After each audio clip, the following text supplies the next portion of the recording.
بسم الله والصلاة والسلام على رسول الله. الشغل النظيف بيفتح نفس المهندس على الشغل، والمقاول طالما بياخد اللي اتفق عليه وزيادة بيشتغل وهو مرتاح وبيتبع تعليمات المهندس وبيعمل الشغل المتفق عليه أو بيعمل الشغل النظيف.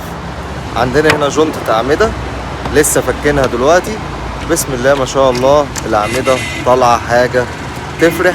هفرجكم عليها وأقول لكم على شوية ملاحظات او شوية تعليمات لو اتبعتوها وانتوا شغالين في الاعمدة الشغل بتاعكم هيطلع زي ده واحسن ان شاء الله.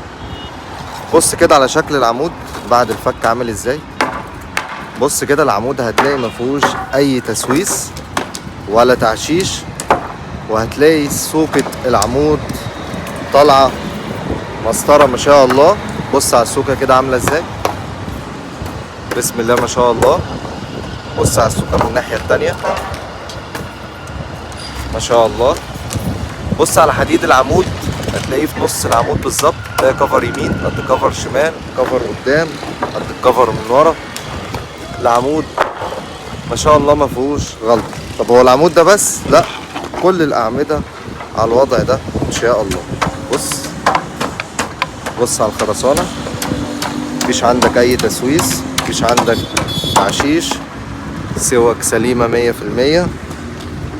بص على حديد العمود فوق في نص العمود بالظبط، الكفر متساوي من كل الأجناب، مفيش أي حديد ظاهر بعد الصب.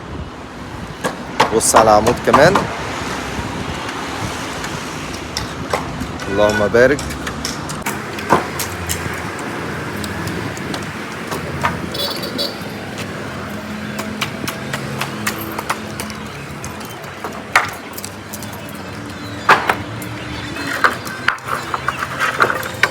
بص كده معايا على السلم، اول درجة مظبوطة 20، باقي درجة مظبوط 15، اخر درجة مظبوطة 10 سنتي.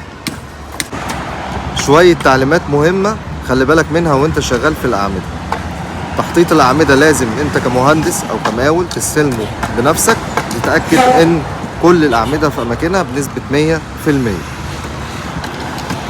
وانت شغال في حديد العمود بعد ما تخلص حدادة العمود وتستلم الحدادة لازم تستلم كفر العمود من جميع الجناب. يعني لو عندك حديد طعن في الخشب لازم تحط له بسكوت. لو عندك سيخ حديد طعن في الخشب وفي امكانية تكسحه بنسبة 1:6 كسحه بنسبة 1:6. المهم الحديد يكون في كفر من جميع الاجناب.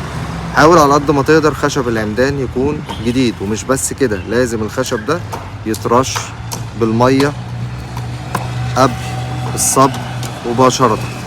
لازم تظبط خلطة الخرسانة عندك وانت شغال، ما تقللش السن وتزود الرمل، ما تقللش الاسمنت وتزود المية، لان لو عملت كده سوك الأعمدة كلها هتتكسر منك بعد ما تفك الخشب.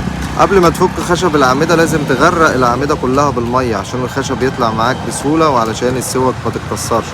وخلي بالك خشب الأعمدة بيتفك بعد مرور 24 ساعة من الصب.